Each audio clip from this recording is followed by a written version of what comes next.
The book opens 7 minutes after midnight, when the narrator, Christopher John Francis Boone, finds Wellington, the poodle belonging to Mrs. Shears, his neighbor, dead on Mrs. Shears's lawn with a garden fork through its side. Christopher touches the dog's muzzle and observes that it is still warm. He wonders who killed Wellington, and why. Departing from his story, Christopher does this frequently throughout the novel. Christopher explains that he has difficulty determining people's emotions from their facial expressions. But he can name each country in the world, their capitals, and every prime number up to 7057. He recalls the first time he met Xiaoban, 8 years earlier. She drew faces on a piece of paper and asked him what emotions the faces expressed. Christopher could only identify the sad face, which represents how he felt when he found Wellington dead, and the happy face, which shows how he feels when he wanders the neighborhood at 3 or 4 in the morning. He could not identify the other emotions. The story returns to Mrs. Shears's lawn, where Christopher removes the garden fork and picks up Wellington. Mrs. Shears appears on her patio and yells at Christopher to get away from her dog. Mrs. Shears does not stop, even when he puts the dog down. So Christopher puts his hands over his ears and curls into a ball on the grass, trying to block out the sound. Christopher reveals that we are reading his murder mystery novel, written after Xiaoban advised him to try writing a story he would want to read. Xiaoban thought that the opening of the novel should grab people's attention, which is one of the reasons that Christopher started it with Wellington's death. The other reason is that he could not start it any other way. This story actually happened to him, and he has trouble putting events in any order other than the order in which they occurred. At the crime scene, 2 police officers arrive. Christopher initially finds their presence comforting, but he grows agitated when the policeman begins to ask him questions too quickly, seeming to implicate him in the murder. Christopher curls into a ball again, and he hits the police officer when the officer tries to lift him to his feet. Christopher states that his book will not be funny. To be funny you have to tell jokes, and jokes often rely on the multiple meanings of words. The fact that one word can have multiple meanings confuses Christopher and makes him uncomfortable, so he will not put jokes in his book. Christopher remembers the day 2 years ago when Mother died. He came home from school and found the house empty. When his father arrived home later, his father made several phone calls to locate her and then went out for a few hours. When he returned, he told Christopher that Mother was in the hospital because of a heart problem and that Christopher wouldn't be able to visit. Christopher decided to make her a get-well card, and Father promised to bring it to her the next day. The morning after Wellington's murder, Christopher spots 4 red cars in a row on his bus ride to school, making the day a good day. Christopher explains that he ranks the day according to the number and color of the cars he sees on his way to school. 3 red cars in a row equal a good day, and 5 equal a super good day. 4 yellow cars in a row make it a black day. On black days Christopher refuses to speak to anyone and sits by himself at lunch. The school psychologist, Mr. Yvonnes, points out that Christopher's system surprises him since Christopher is so logical. Christopher says he likes to have an order for things, even if the order isn't logical. He acknowledges it makes him feel safe. He says Father puts his trousers on before his socks every morning because it is his order, not because of logic. Christopher decides that he will set out once more to find Wellington's killer because it is a good day. Christopher recalls that Mother died 2 weeks after going into hospital. He never saw her there, but Father said that she sent lots of love and had his get-well card on her bedside table before she had an unexpected heart attack. Her death surprised Christopher because she had lived an active and healthy life and was only 38 years old. On the night she died, Mrs. Shears came over and held Father against her chest to comfort him. She also cooked dinner, and afterward Christopher beat her in Scrabble. Back in the present, Christopher sets out to investigate Wellington's murder. He knocks on Mrs. Shears's door, and when she answers, explains that he did not kill Wellington. Mrs. Shears, however, closes the door in his face. Christopher walks back down the sidewalk, and he can see Mrs. Shears's shadow as she watches him through the frosted glass of her doorway. He waits until she leaves, then sneaks around the side of her house and jumps the garden wall. In the garden he finds a locked shed. He looks through the window of the shed and sees the garden fork used in the murder.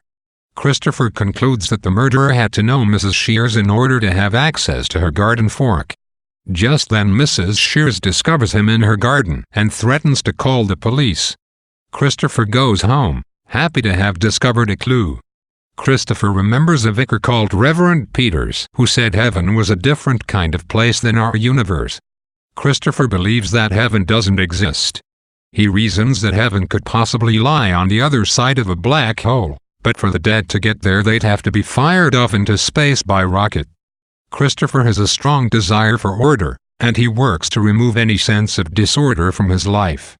For instance, his system for determining how good the day will be, despite its apparent illogicality, provides him with a sense of control over the ambiguities and uncertainties he encounters every day.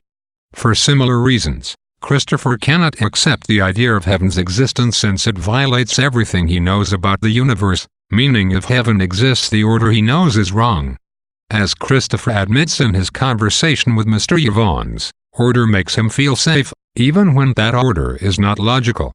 Though Christopher justifies the irrational aspects of his need for order, such as using the colors of the cars he sees to forecast whether the day will be good, by saying that everyone behaves in this way, the reader can see that Christopher isn't really interested in how logical his system is. He uses it because the sense of order it gives him makes him feel safe. Inspired by his good day, Christopher draws a map of his neighborhood and sets out to question the people on his block about the murder. He does not like talking to strangers, so he clutches his Swiss Army knife tight inside his pocket as he approaches Mr. Thompson's house. Mr. Thompson claims to have been away on the night of the murder. The resident at number 44 does not have any information. Christopher next tries number 43, but the occupant jokes about policemen getting younger and younger, and Christopher, who hates being laughed at, walks away. He skips number 38 because he fears the people who live there. At number 39, Mrs. Alexander, an elderly neighbor, works in her front garden. She has nothing to add regarding Wellington's murder, but invites Christopher in for tea. He refuses to go inside, so Mrs. Alexander decides to bring biscuits out for him. Christopher, however, worries she might be calling the police and walks away. Christopher has an insight about who might have killed Wellington. He figures there are 3 reasons someone might kill a dog: because they hate the dog, because they are crazy, or because they want to upset the owner. Christopher cannot think of anyone who hated Wellington and does not know anyone who is crazy. He does know that most murderers know their victim and that the only person who would want to upset Mrs. Shears is Mr. Shears. Mr. Shears left about 2 years ago and didn't come back. When Mother died, Mrs. Shears would come over and cook for Christopher and his father because she felt lonely, too. Sometimes she even stayed overnight. Christopher doesn't know why Mr. Shears left Mrs. Shears, but if Mr. Shears didn't want to live in the same house as Mrs. Shears anymore, he probably hates her. He might have decided to kill Wellington to make her sad. Christopher decides to find out more about Mr. Shears. Christopher considers all of the other children at his school stupid. He knows he should refer to them as special needs, but finds that term silly because everyone has special needs. Shalbon needs very thick glasses in order to see, and Mrs. Peters has to wear a beige-colored hearing aid in order to hear. Christopher plans to prove that he is not stupid like his peers by scoring a grade on his A-level math test, which no one at his school has done before. After the A-level math test he will an even more advanced math test and an advanced physics test, and use his scores to attend college in another town. Christopher describes the arguments that his mother and father used to have as so bad that he thought they might get divorced. Their fighting, he says, had to do with the stress that resulted from taking care of him and dealing with his behavioral problems. He recalls that sometimes his behavioral problems would make his mother and father angry at each other. His mother used to say Christopher would lead her to an early grave. He writes that many of his problems have gone now, because he has grown up and can make decisions for himself. In the course of Christopher's investigation, we see both Christopher's strengths and the disadvantages he faces. Although Christopher gets little useful information out of his neighbors, his analytical skills provide him with a key insight about who killed Wellington. He concludes logically that the murderer most likely knew Wellington beforehand. At the same time, however, Christopher apparently remains blind to the nature of Father's relationship with Mrs. Shears. He recalls that Mr. Shears moved out at roughly the same time that Mother died, so Mrs. Shears would often cook dinner for Christopher and Father because she felt lonely, too. Christopher notes that Mrs. Shears would sometimes stay the night, suggesting she and Father had a sexual relationship. Christopher doesn't recognize this detail, presumably because he doesn't stop to imagine what motivation Mrs. Shears might have for sleeping over when her own bed is just next door. The significance of this relationship remains unclear, but Christopher doesn't even realize it may provide a lead worth looking into. Although Christopher never displays any guilt over his mother's death, his writing suggests that he may feel responsible for her death, though whether he actually does or not remains uncertain. Notably, Christopher says that the problems caused by his behavioral issues led Mother and Father to fight at times, and he is aware that his actions caused his parents a great deal of stress. Christopher then recalls his mother telling him he would drive her into an early grave. He mentions this detail shortly after talking about how she died surprisingly young. Christopher, however, never stops to reflect on this detail. He avoids his own emotional reaction to this comment, perhaps because he had no reaction or because he feels uncomfortable recalling it, and instead picks up with the events that occurred after he went home from questioning his neighbors. The reader can only guess whether Christopher connects his behavioral problems to Mother's comment and ultimately to Mother's death. When Christopher gets home, Father has made supper and sits at the table in the kitchen. Father has carefully arranged Christopher's food on his plate so that no food item touches another. Father asks Christopher where he has been. Christopher responds with a white lie that he has been out because it is only a partial retelling of the truth, and not made up. Father notes that Mrs. Shears has already called to report that he had been poking around her garden. Christopher explains that he thinks Mr. Shears killed Wellington. At the mention of Mr. Shears, Father bangs the table in anger. He forbids Christopher from ever mentioning Mr. Shears's name again and orders him to stop asking questions about who killed Wellington. Christopher sits in silence for a moment. He promises Father that he will do as Father says. Christopher wants to be an astronaut. He explains the many ways the job fits him. He is intelligent, he understands how machines work, and he doesn't mind small spaces, so long as he doesn't share them with anyone. Besides, no yellow or brown things exist on spaceships, and the stars would surround him. It would be a dream come true. At school the next day, Christopher shows Schaubahn his finished book. Now that he has promised Father not to continue the case, he won't be able to write it anymore. Schaubahn says it does not matter, that he has written a good book and should be proud to have written it. But to Christopher the book lacks an ending. He has not found the murderer, and the idea that the person who killed Wellington could be living somewhere nearby, waiting for him when he goes for a walk at night, bothers him. After all, murderers tend to know their victims. Christopher tells Schaubahn that Father told him never to mention Mr. Shears's name in the house again. Schaubahn points out that Mrs. Shears is a friend of Christopher and Father, so perhaps Father doesn't like Mr. Shears because he left Mrs. Shears, which would constitute doing something bad to a friend. Christopher points out that Father said Mrs. Shears isn't a friend anymore either. The next day Christopher sees 4 yellow cars in a row on his way to school, making it a black day. He doesn't eat anything at lunch and reads by himself in a corner during class. The next day he sees 4 yellow cars again. On the 3rd day he keeps his eyes closed on the ride to school to avoid another black day. Chapter 79 hints at some uncomfortable history between Christopher's father and Mr. Shears that the reader has not learned about. Most notably, we see Christopher's father become angry to the point of a physical outburst when Christopher brings up Mr. Shears at the kitchen table.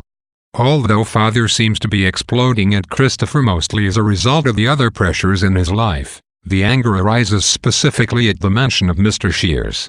Father then forbids Christopher from speaking of Mr. Shears again and calls Mr. Shears evil. This strong emotional reaction to Mr. Shears suggests that something occurred in the past which Christopher, and thus the reader, does not know about at this point. The fact that Mr. Shears is currently Christopher's prime suspect in Wellington's murder suggests his character may play a more significant role later in the novel. When Father forbids Christopher from inquiring any more about Wellington, he creates a new conflict for Christopher. Christopher must decide between obeying his father and doing what he wants. 5 days later, Christopher sees 5 red cars in a row on his way to school, making the day a super good day. He feels that something special will happen. When he gets home, he goes to the shop at the end of the road to buy candy and runs into Mrs. Alexander from house number 39. Mrs. Alexander asks where he went the other day. When she brought out the biscuits for him, he was gone. Christopher confesses he was afraid she would call the police because he was poking his nose into other people's business. Christopher exits the shop and pets Mrs. Alexander's dog, which is tied up. He realizes Father didn't ban him from talking about Mr. Shears outside of the house, so he asks Mrs. Alexander about Mr. Shears. She remarks that Christopher knows why Father doesn't like Mr. Shears much. When Christopher asks if Mr. Shears killed Mother, Mrs. Alexander expresses shock to learn that Mother is dead and assures Christopher that Mr. Shears didn't kill Mother. Christopher asks Mrs. Alexander why she said he knew why Father didn't like Mr. Shears. Mrs. Alexander reveals that Mr. Shears and Mother had an affair. She explains that Father dislikes Mr. Shears as a result, and that Christopher should not mention Mr. Shears in front of Father. Mrs. Alexander makes Christopher promise not to tell Father about their conversation. Christopher goes home. Christopher tells us that Mr. Evans believes Christopher likes math because, in math, straightforward answers exist for every problem, unlike in life.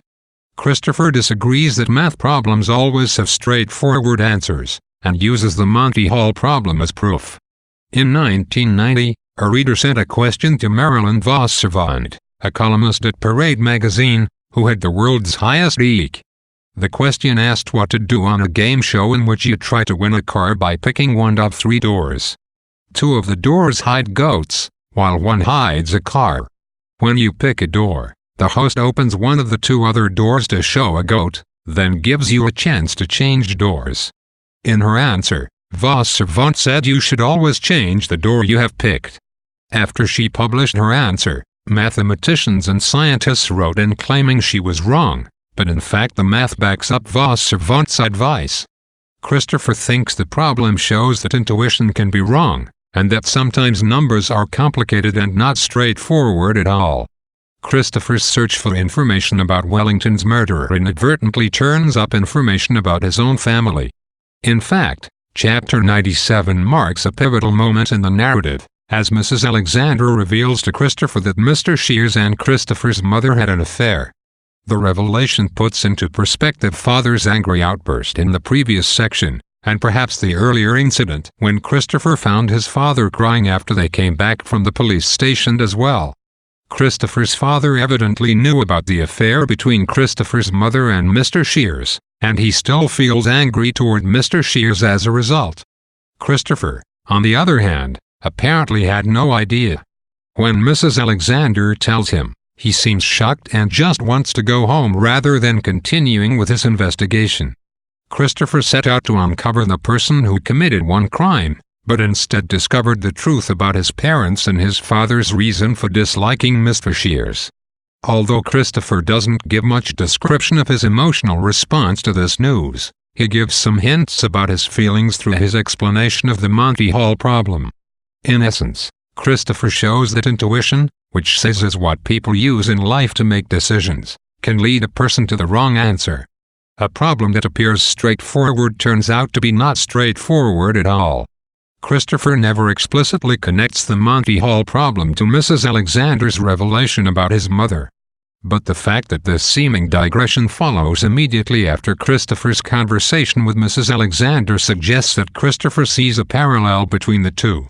In other words, Christopher feels his own intuition about Mother was wrong, leaving him confused and uncomfortable. Christopher returns home and finds Rodri, a co-worker of Father's, talking with Father. Father asks him what he has been up to, and he responds with another white lie about petting Mrs. Alexander's dog outside the shop.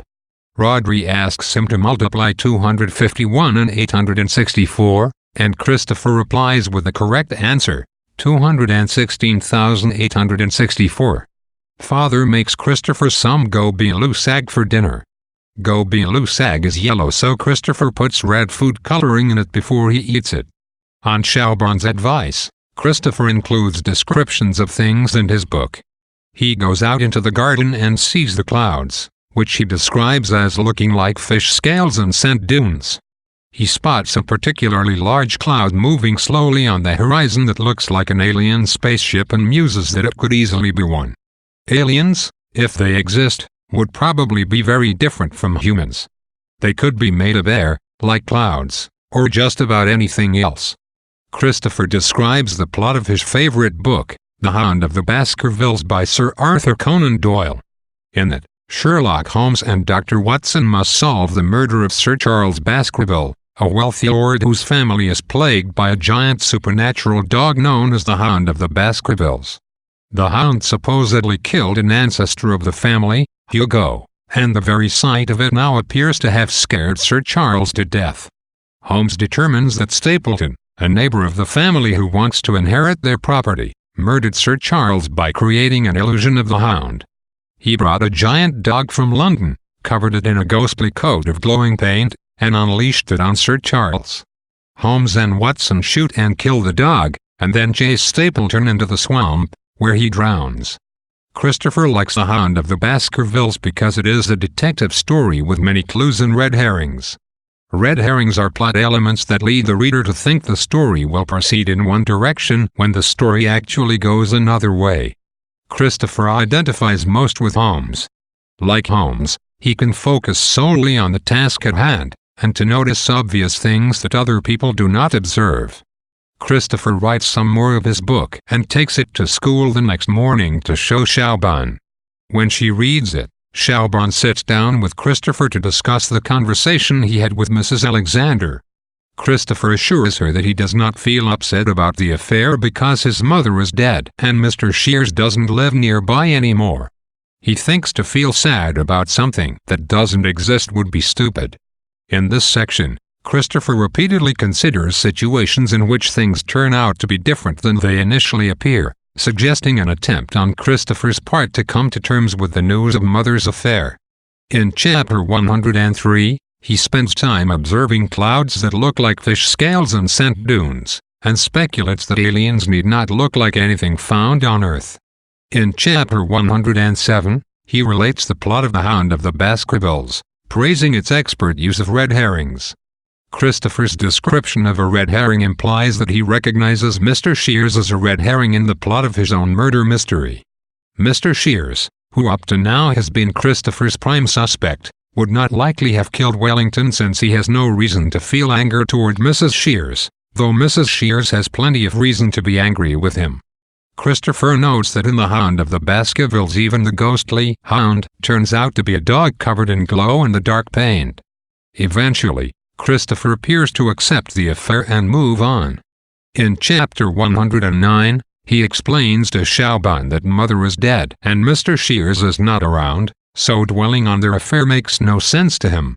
Wellington's murder, on the other hand, remains a mystery he wants to solve. Christopher likens his mind to a DVD player that can skip backward through his memories to a specific moment in the past. As an example, he recalls July 4, 1992, when he was 9 years old, and describes a family vacation to the beach in Cornwall. His mother sunbathes on a towel, wearing denim shorts and a light blue bikini top. She then goes swimming, even though the water is very cold. Christopher refuses to join her because he doesn't like to swim or take his clothes off. Instead, he rolls his trousers up and walks out into the water. Mother dives out of view, and Christopher fears she has been eaten by a shark. As he begins to scream, she reappears. She makes her hand into fan to comfort him. Christopher says that when he meets people he runs a search through his memory to determine if he knows them. He also uses his memory to navigate difficult situations. If someone at school has a seizure, he ruins his memory to other seizures he has witnessed, and then knows what to do. Other people also have pictures in their heads, but unlike Christopher's, their images contain things that are not real or did not happen. His mother was able to imagine an alternate history in which she married a man other than his father. When Christopher returns from school, father is still at work. Christopher goes into the kitchen and puts his things on the table, including his book. He makes a raspberry milkshake and sits down to watch a documentary on underwater life called Blue Planet. Father comes home and goes into the kitchen. He returns a few minutes later holding Christopher's book. He speaks quietly and Christopher doesn't realize for a moment that he's angry. Father asks him if the conversation that he had with Mrs. Alexander is true. Christopher replies that it isn't. His father grabs him hard, like he never has before. Frightened, Christopher starts to hit his father. After that his memory goes blank. When he comes to, he has blood on his hand and the side of his head hurts. Father's shirt is torn, he has a big scratch on his neck, and he still holds Christopher's book. After a minute, father goes into the kitchen, and then out into the garden, where Christopher can hear him drop the book into the trash can. When father comes back into the kitchen, he locks the back door and hides the key to it in a china pot. Christopher describes some of the reasons why he hates the colors yellow and brown. Mr. Forbes thinks that hating colors is silly, but Shalban points out that everyone has favorite colors. Christopher compares his hatred for certain colors to all the arbitrary choices people make in life. If we didn't make choices, he reasons, nothing would ever happen. The next day, father apologizes for hitting him and decides that he will take Christopher to Twycross Zoo to make up for it. At the zoo, father tells Christopher how much he loves him, and says he was only angry because he doesn't want Christopher to get into trouble by sticking his nose where it doesn't belong. Christopher remembers all the things father has done for him, like picking him up from the police station, and cooking his meals. To Christopher, love is helping someone when they get into trouble, and telling them the truth. They press their hands together and they're substitute for hugging. When Christopher's father discovers Christopher's book, the two have a dramatic confrontation that reveals more detail about father's character. Though father never says so explicitly, he appears to have wanted Christopher to drop the investigation so that Christopher wouldn't find out about the affair. This information casts a new light on father's earlier instruction to Christopher to cease the investigation. Father, we can see, appears not to have worried so much about Christopher digging up other people's business as much as he worried about Christopher digging up the secrets he was keeping himself, suggesting that if this secret comes out it will have serious consequences.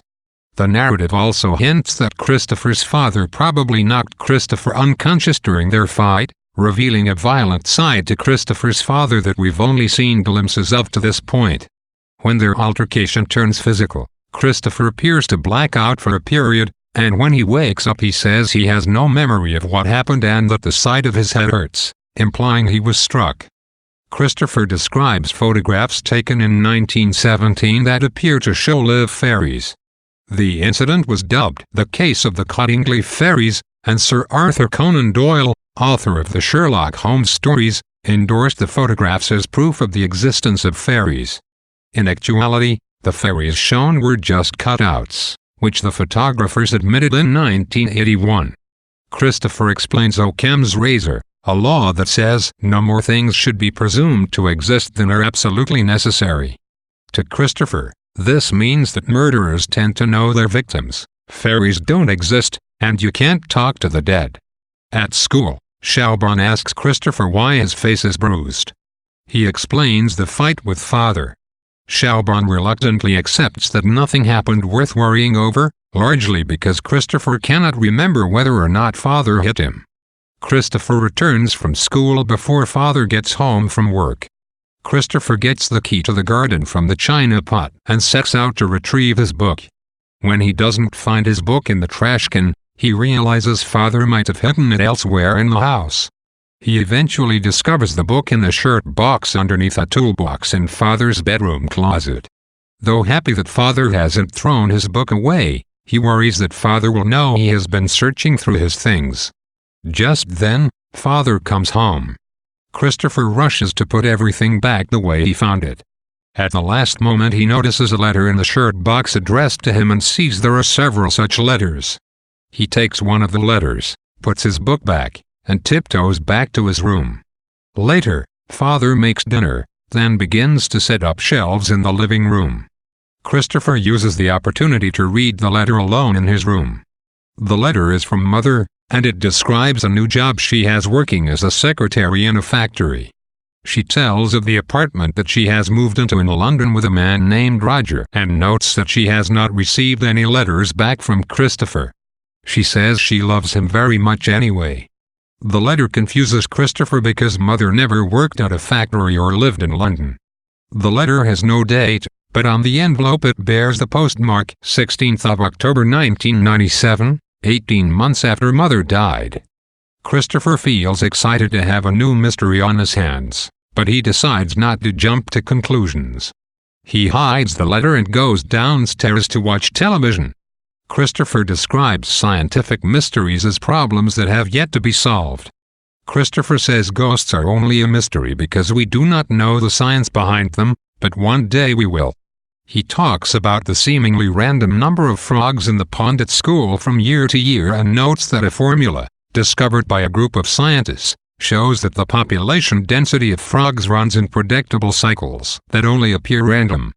Christopher concludes that sometimes complex problems follow simple rules, and that whole populations can die out for no reason other than the way the numbers work.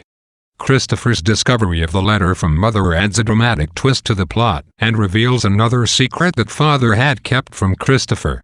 The letter initially confuses Christopher because it contains facts about mother's life working at a factory in London, although to Christopher's knowledge mother had never worked at a factory or lived in London.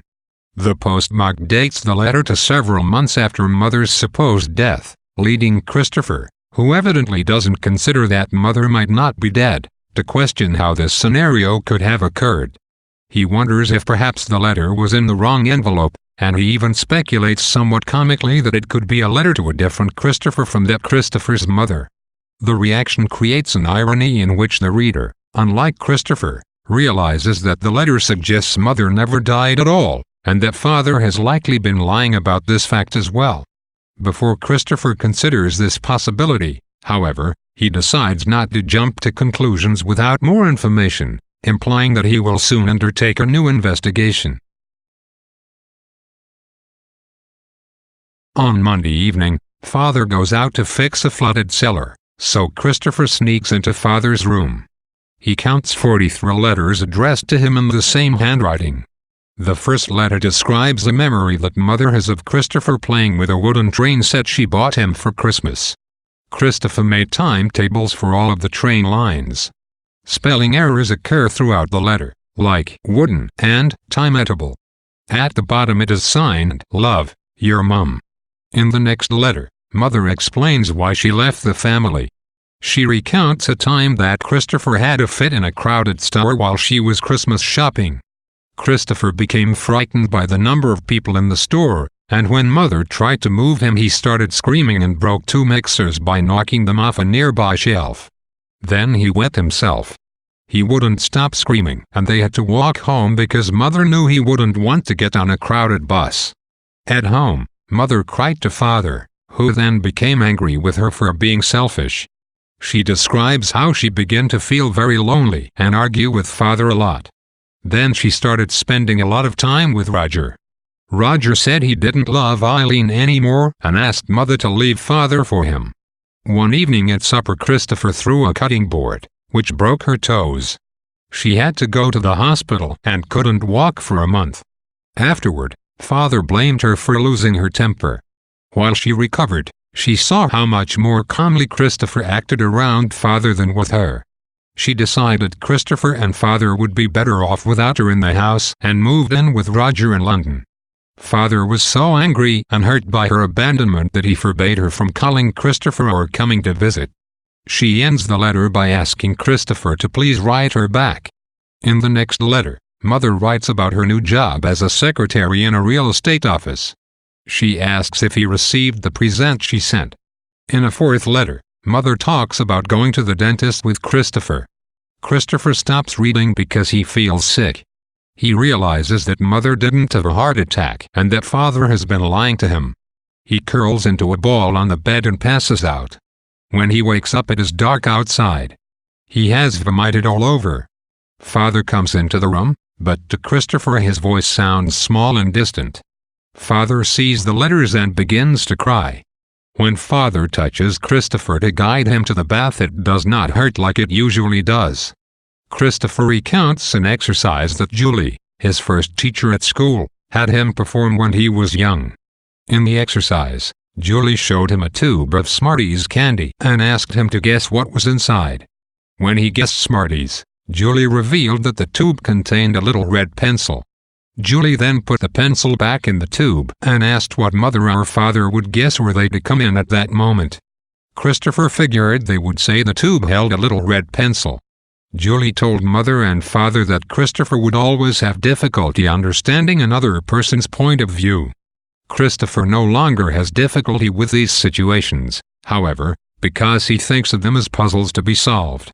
Christopher describes an experiment he saw in a TV series called How the Mind Works.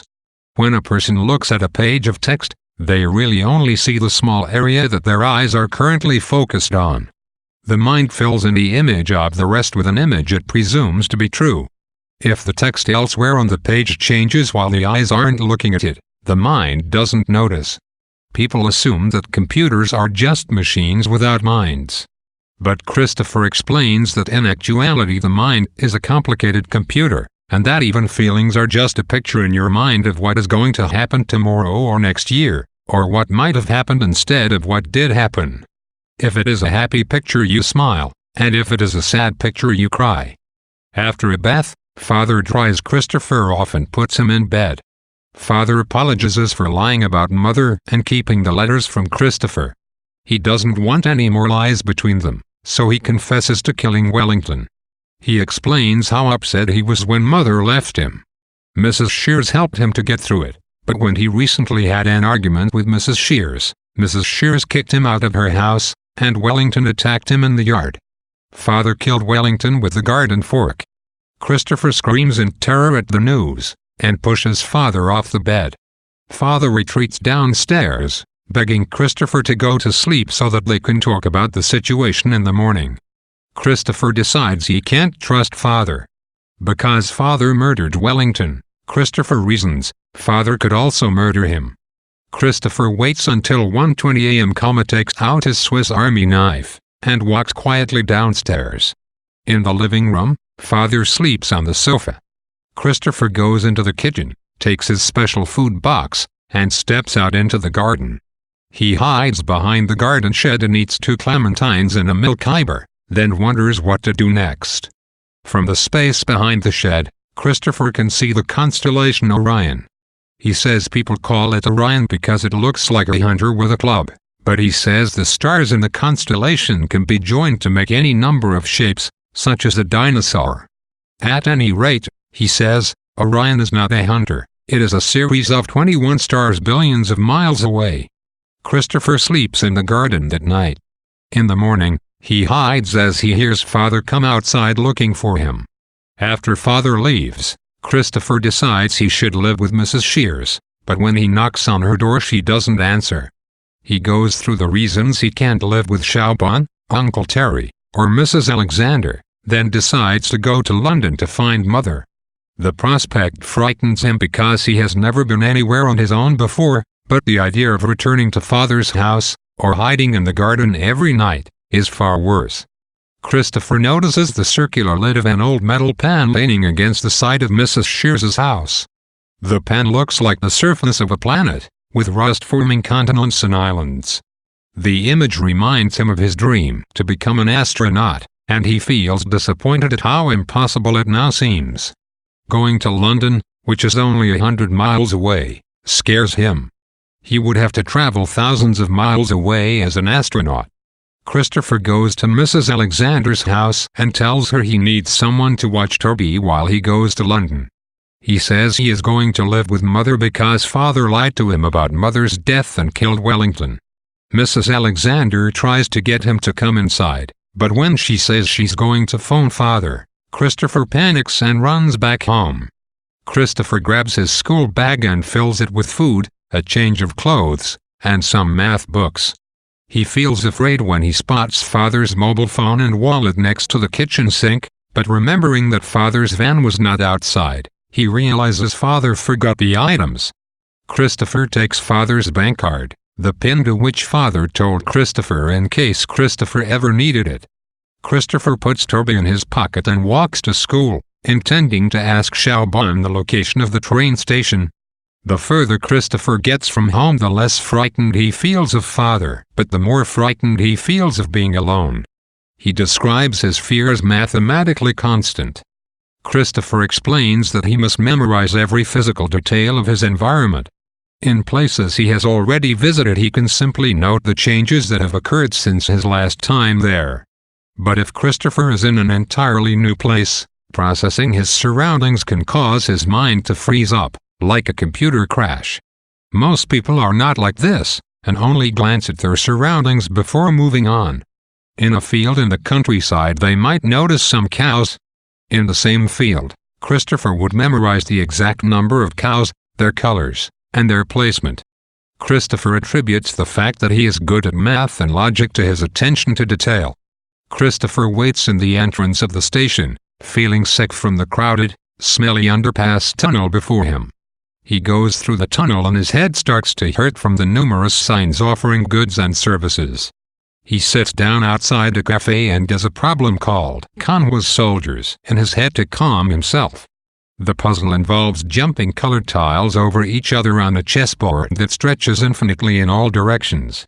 A policeman interrupts Christopher, asking why he has been sitting in the cafe in a trance for 2.5 hours. Christopher says he is going to visit his mother in London. The policeman asks if he has a ticket, or money for a ticket. Christopher explains that he has neither, but that his father gave him his ATM card to pay for the trip. The policeman escorts him to a cash machine, where Christopher withdraws £50. After the policeman points him to the ticket window, Christopher purchases a one-way ticket to London. To get to the train platform, he has to go through the underpass again. This time he imagines a big red line stretching across the floor to his destination. He follows the line by putting one foot in front of the other while saying out loud, "Left, right, left, right."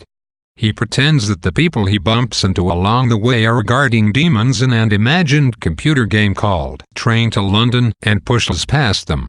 He finally reaches the train and boards. Christopher used to make timetables for all his toy trains and for himself. Christopher explains that time is not like space. If you put down an object, you can draw a map back to it, or remember its location. The object physically exists in space where you left it. But time is the relationship between events and is not a fixed relationship. If you travel near the speed of light in a spaceship, you may come back to find that everyone you know is dead, while you remain young. If you get lost in a desert, you are in a desert, but if you get lost in time, you are nowhere at all. Christopher likes timetables because they make sure that he does not get lost in time. The claustrophobia he feels in the packed train reminds Christopher of when the school bus broke down, leaving Mother to drive Christopher and some other children home.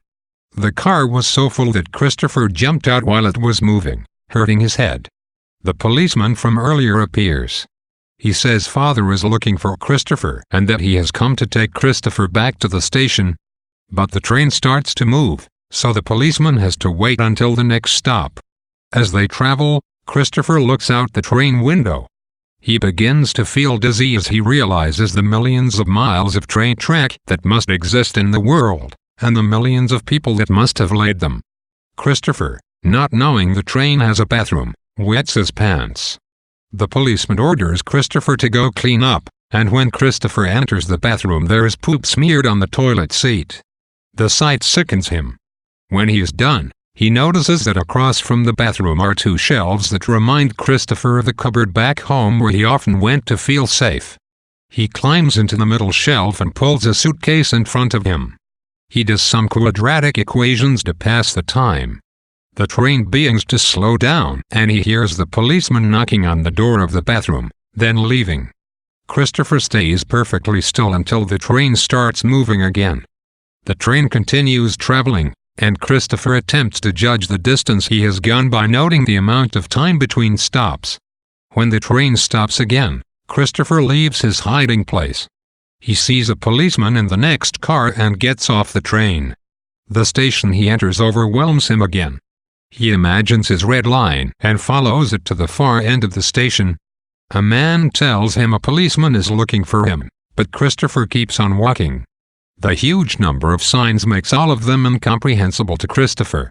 He makes his hands into a tube and looks through it in order to focus on one sign at a time. He follows the sign that reads "Information" to a small shop and asks if he is in London. The shopkeeper says he is. When he asks the way to Mother's address, she tells him to take the subway to Willesden Junction or Willesden Green, and points him in the right direction. In the subway, he hides in a photo booth. Through its curtain he watches people purchase tickets and enter the subway station. He gets up the courage to go and buy his own ticket from a machine, then follows the signs to his platform.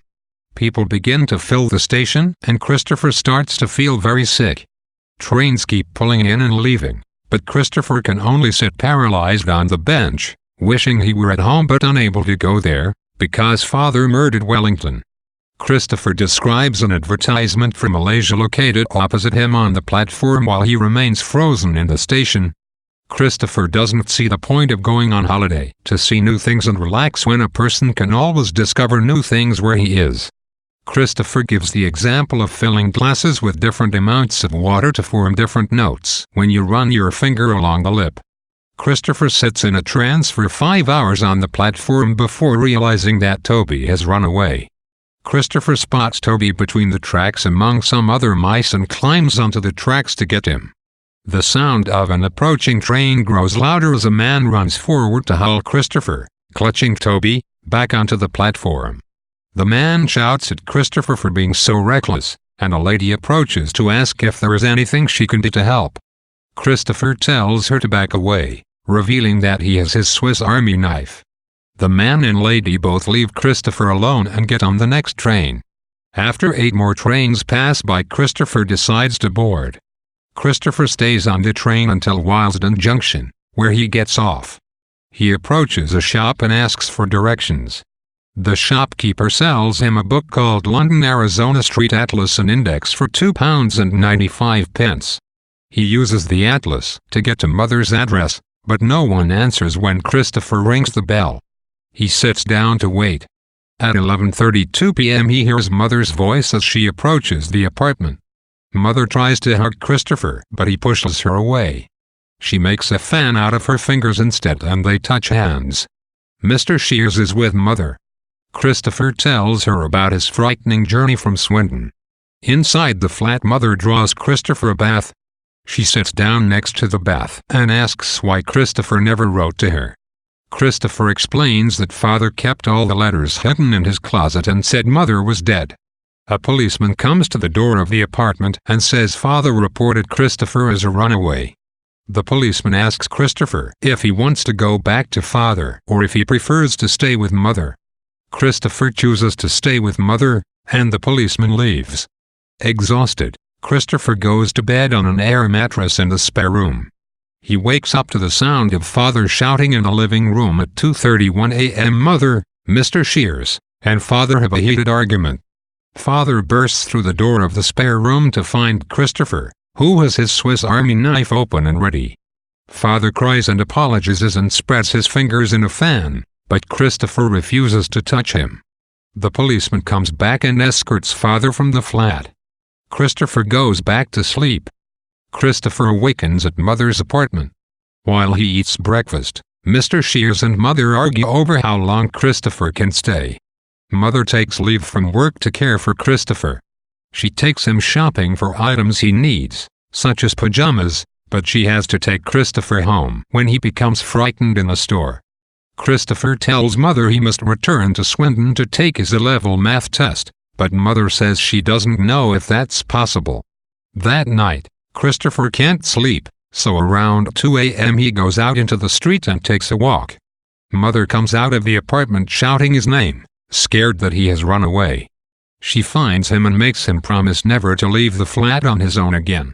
A few days later, Mother is fired from her job for taking a leave. Christopher demands to be taken to Swindon to take his A-level test. Mother insists the test can be postponed. The next morning, Christopher tries to forecast the day by looking out the dining room window.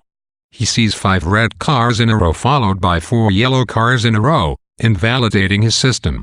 Mother takes him to watch the planes take off and land from Heathrow Airport.